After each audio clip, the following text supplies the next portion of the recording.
Povo de Deus, olá, mais uma vez estamos aqui para conversarmos sobre questões de fé. Que Deus nos ajude, nos dê inteligência, sabedoria e, sobretudo, um sentimento de convicção sobre a presença e a ação de Deus, que nos ama profundamente. Deus abençoe a nós todos. Somos da paróquia São Vicente de Paulo, eu sou o Padre Ronildo. Se você não assistiu outros programas, assista. Toda quarta-feira postamos um programa, a Escola da Fé, com temas específicos, você pode pesquisar nas redes sociais.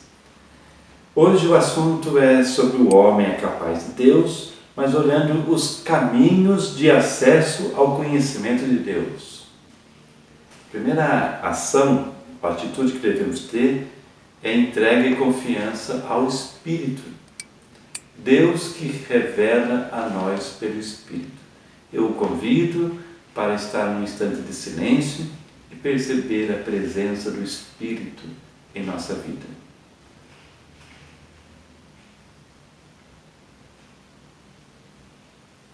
Em nome do Pai, do Filho e do Espírito Santo. Amém. A partir do número 31, do nosso Catecismo da Igreja Católica, você vai acompanhar, pode ler lá, acesse pela internet, ou compre na livraria, os caminhos de acesso ao conhecimento de Deus. Criado à imagem de Deus, chamado a conhecer e amar Deus, o homem que procura Deus descobre certos caminhos. Nós descobrimos os caminhos, entre aspas, de acesso ao conhecimento de Deus. A nossa vontade de encontrar-se com Deus, nós encontramos também os caminhos para isso. Também se lhes chama provas da existência de Deus. Temos provas, entre aspas, provas da existência de Deus. Não no sentido das provas que as ciências naturais indagam, mas na questão de argumentos convergentes e convincentes que permitem chegar a verdadeiras certezas. A ciência não prova a existência de Deus, mas pelas coisas, pessoas, acontecimentos, nós podemos perceber Deus. Esses caminhos para atingir Deus têm como ponto de partida a criação, o mundo material e a pessoa humana. Então, o mundo material, tudo que foi criado, e a pessoa humana, que não é apenas matéria, é pessoa que tem espírito, tem alma, tem inteligência e tem corpo também. Então, a criação é o ponto de partida para o conhecimento de Deus. Vamos olhar o mundo. O mundo, a partir do movimento e do devir, da contingência, da ordem e da beleza do mundo, pode chegar-se ao conhecimento de Deus, como origem e fim do universo. Aqui entra uma questão. Existe a ciência apresentando a possibilidade da evolução, do evolucionismo. Pode ser? A Bíblia apresenta o criacionismo, que nasceu, criou de Deus e Deus criou os primeiros homens. A revelação de Deus, de que Ele é fonte, origem e fim de todo o universo, é uma realidade revelada pela Sagrada Escritura, pela nossa fé, e a ciência também procura a verdade. Mais tarde veremos. A verdade revelada e a verdade real não podem se contradizer, porque a verdade é uma só. Não existem duas verdades. Ok? Então a ciência faz o papel dela de aprofundar, de pesquisar, de apalpar, de comprovar. No entanto, não se contradiz a fé nesse caso. São Paulo afirma a respeito dos pagãos: o que se pode conhecer de Deus manifesto para eles, porque Deus lhe manifestou. Desde a criação do mundo, as perfeições invisíveis de Deus, o seu poder eterno e a sua divindade tornam-se, pelas suas obras, visíveis à inteligência. Romanos 1, 19 a 20. Então aqui coisas criadas vêm revelar o Deus invisível no visível, e também isso é uma resposta para a própria inteligência humana. E Santo Agostinho diz: interroga a beleza da terra, interroga a beleza do mar, interroga a beleza do ar que se dilata e difunde, interroga a beleza do céu, interroga todas estas realidades.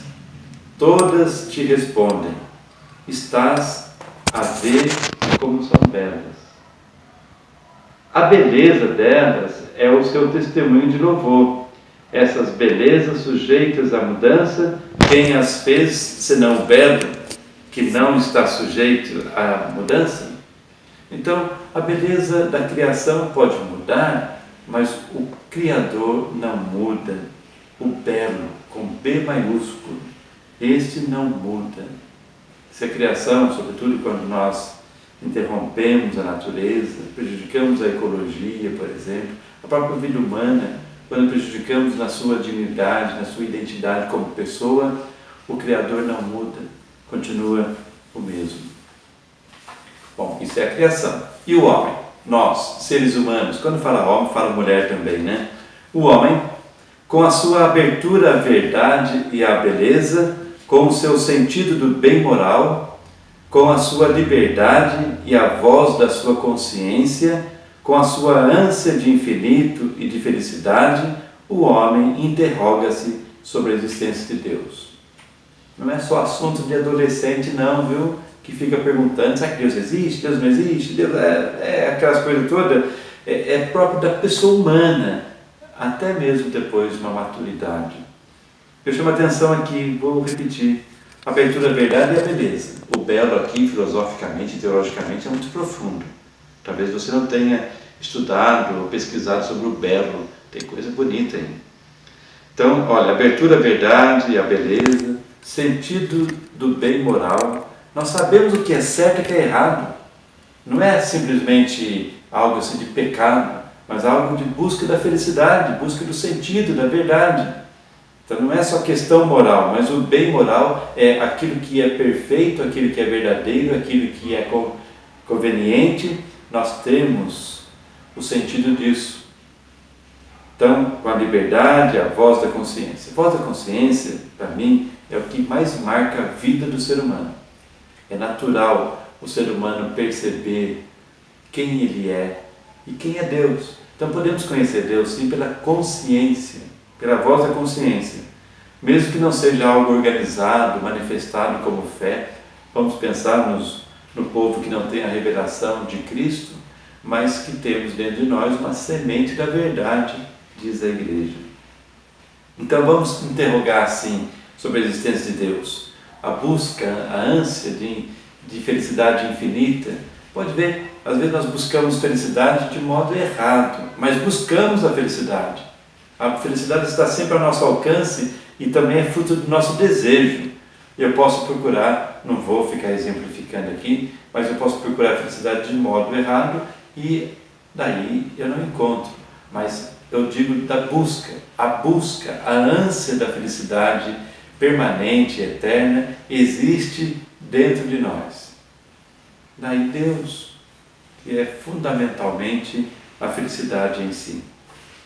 Nessas aberturas, ele detecta sinais da sua alma espiritual. O germe de eternidade que traz em si mesmo, irredutível à simples matéria. Gaudium et Spes, no documento da Igreja, número 18. A sua alma só em Deus pode ter origem. Então, olha só que bonito. Nós somos germe, somos semente da eternidade. E essa semente da eternidade que somos nós, o ser humano, em si mesmo traz algo que é eterno. E a matéria, não no sentido negativo, mas a matéria enquanto passageiro, ela tem seu significado, mas nós vemos pela natureza espiritual que somos, porque nós somos espirituais, nós somos corpo, tratando um assunto diferente aqui, nós não temos corpo, nós somos corpo, como também somos espiritual, e isso nos leva a querer buscar Deus, encontrar Deus e ver Deus como origem de tudo. O mundo e o homem atestam que não têm em si mesmos nem o seu primeiro princípio, nem o seu fim último, mas que participam do ser em si, sem princípio nem fim. Participa de Deus, o ser em si. Não tem princípio nem fim, nós participamos nele. Recebemos dele a eternidade. Então, em nós não está o princípio nem o fim, está em Deus. Assim, por esses diversos caminhos, o homem pode ter acesso ao conhecimento da existência de uma realidade que é a causa primeira e o fim último de tudo, e a que todos chamam Deus. Quem fala isso é São Tomás de Aquino. Chamamos de Deus.